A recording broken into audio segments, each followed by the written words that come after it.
Ladies and gentlemen, there is at least one president of a country who already thinks about the quantum politics, and precisely for that reason, he is among all the magnificent participants in our conference. Let's be now all ears for a moment, as the floor will be taken by Armեն Սարգսյանn, President of the Republic of Armenia. Good morning, everybody. I'm so pleased to be a part of this conference because I do consider that in this new world, recognizing and working towards not only cybersecurity, but also towards securing and fighting the risks connected with data management much more wider, and securing the whole virtual world is utmost important.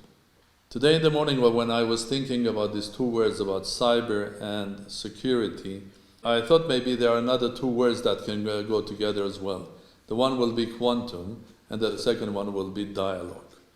Why quantum? Because we live in a completely new world. This is a world that data companies have become much, much bigger than oil companies. This is a world that we call to Australia or to Argentina from Armenia, and it's more than natural that live we have our discussions and connections. We live in a world where COVID-19 has become a global pandemic. Well, before the pandemics were coming and going without being noticed. And a result of that is, of course, the changed world where we live in huge cities. We go to the same shopping malls. We travel in huge airplanes, 300 people on one 10-hour flight. The world has changed. And of course, the changes that we also notice are, for example, the merger of entertainment and politics. Politics and entertainment were always close to each other, but now we are living in a world that politicians, the great politicians, are becoming great entertainers as well, and the other way around. In some countries, entertainers are becoming politicians and up to presidents. And of course, this is a time where individual power is becoming very, very important. This is a time when one individual, even a billionaire, can not only dream, but fulfill his dream and send astronauts to the space, and even dream to sending personally through his company people to Mars. I'm speaking about Elon Musk. So this is a time of quantum. Quantum in this case means not only that we're living in not a classical world that was here 20, 30 years ago, but in a new world where there are new rules which are not recognized yet, and we have to explore and find.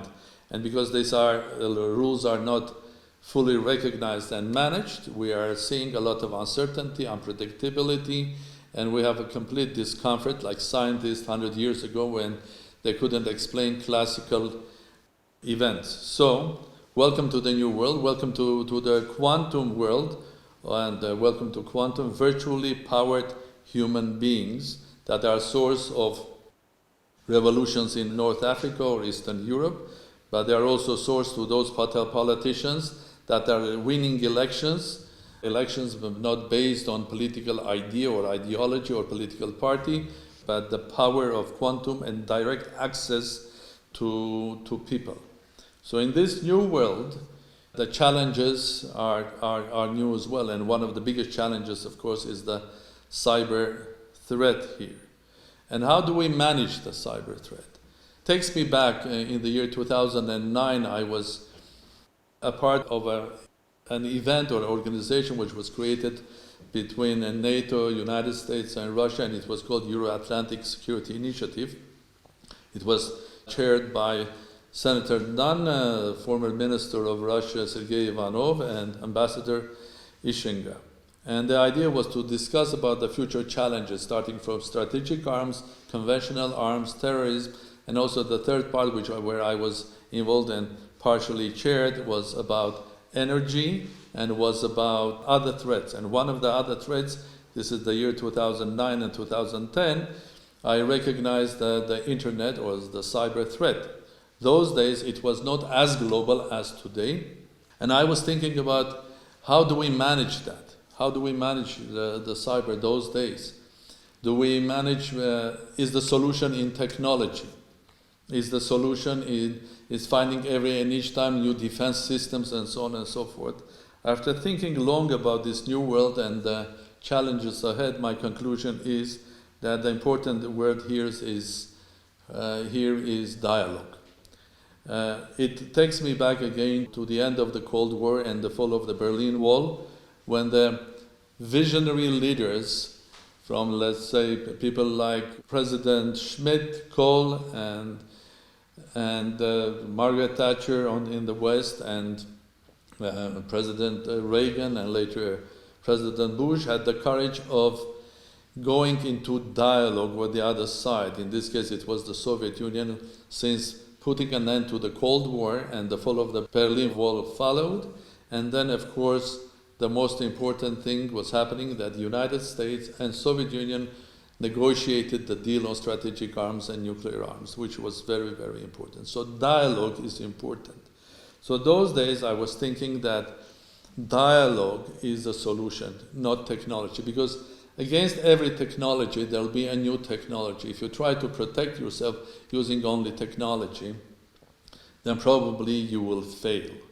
And dialogue, human dialogue, is the most important thing. And in this case, the dialogue should be not between two superpowers, Soviet Union and United States. It should be much more complex, much more wider, and much more deeper.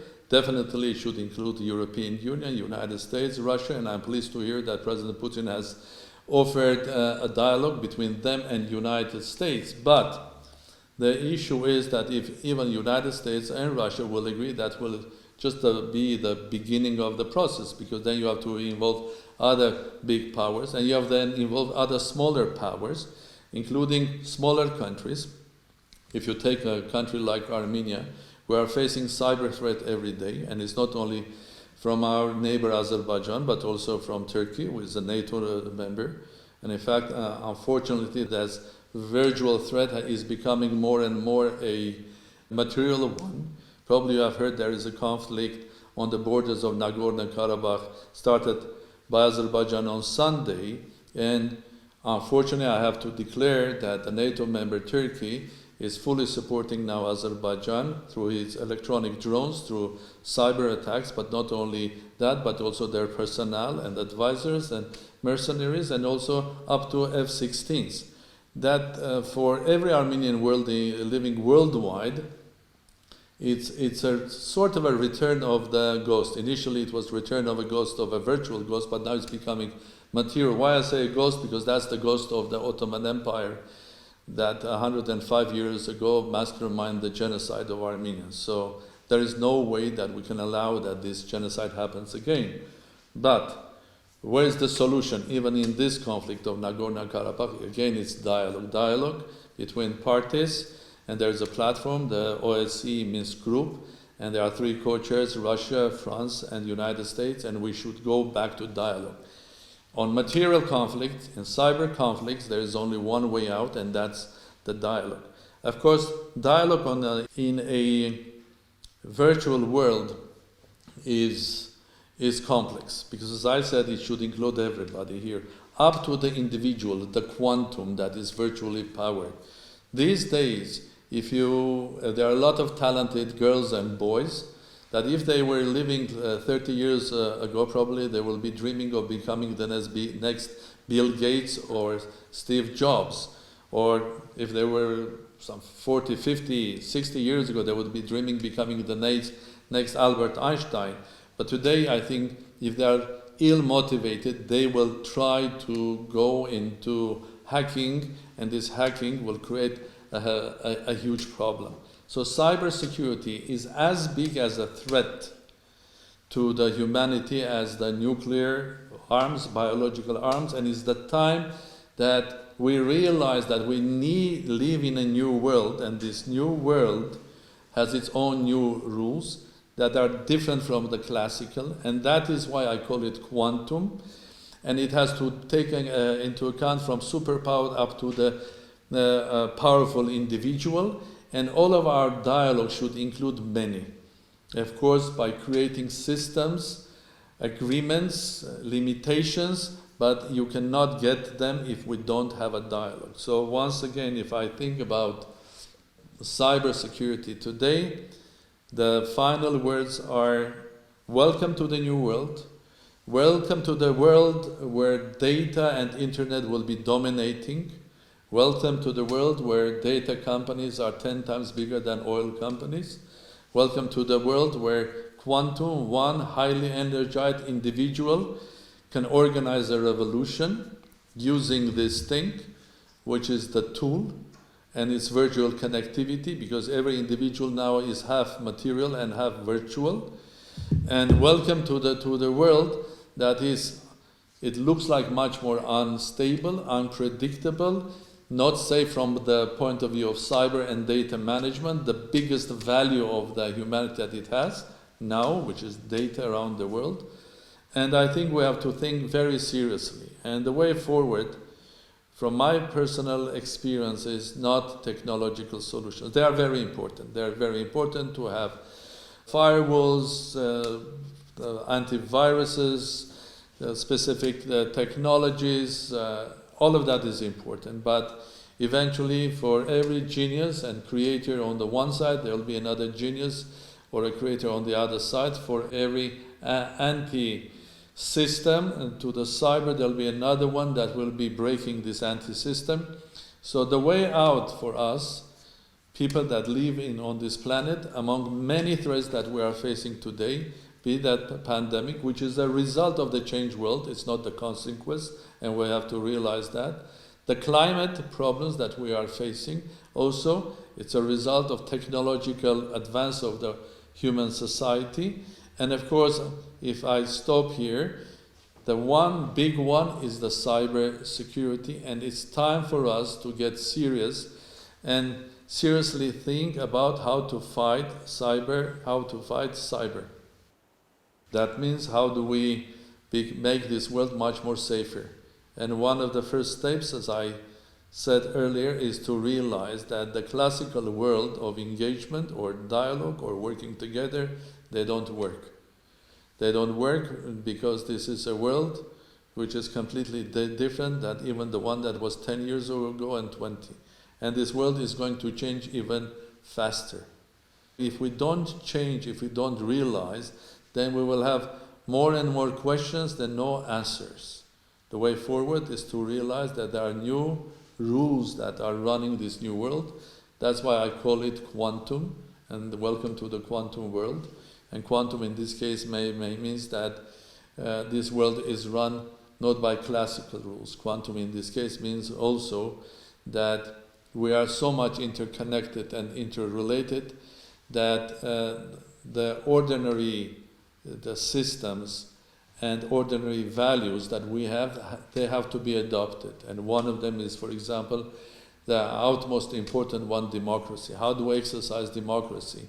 We were exercising democracy in classical world through democratic elections and a government with checks and balances every 5 years, and then people were delegating their power to the parliaments or to the presidents or prime ministers. But in this new world, democracy is exercised every minute. Democracy is exercised every day. People are expressing their ideas through this virtual tool, their virtuality.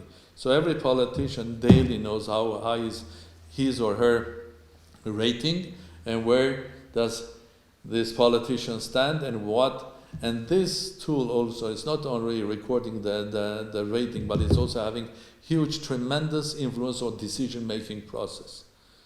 So it's a complex world. It's fascinating. Of course, it's not only a world full of risk, but if we will use our common sense and strength of our knowledge, and if we'll understand that changes will happen even more quicker, more rapid than before. And for that, I have a new term that instead of saying that we are in the fourth industrial revolution, which takes us somewhere, we are in a process which I will call our evolution, which is revolution, but it's rapid evolution. So things will change every day. New technologies, new smartphones, new technologies that are good for the humanity, but also new ways that it will create risks. And in order to... Thank you very much, Mr. President. The final words is that dialogue is important. Absolutely. Yes, we are with you, Mr. President, on that. Absolutely dialogue, and it looks like it's not that classical dialogue which we might have meant 3 weeks ago when we were inviting you to the CyberSec, to European Cybersecurity Forum. And now we see that even here, wherever we are at our computers, we are at the heart of global matters. And speaking of dialogue and speaking for this difficult time, once again, thank you very much, Mr. President, for sharing your remarks. This is how James Apatharao, NATO's Secretary General, Special Representative for the Caucasus and Central Asia, commented on the ongoing conflict. NATO is deeply concerned by the reports of large-scale military hostilities along the line of contact in Nagorno-Karabakh conflict zone. The sides should immediately cease hostilities which have already caused civilian casualties. There is no military solution to this conflict. The parties should resume negotiations towards a peaceful resolution. NATO supports the efforts of the OSCE Minsk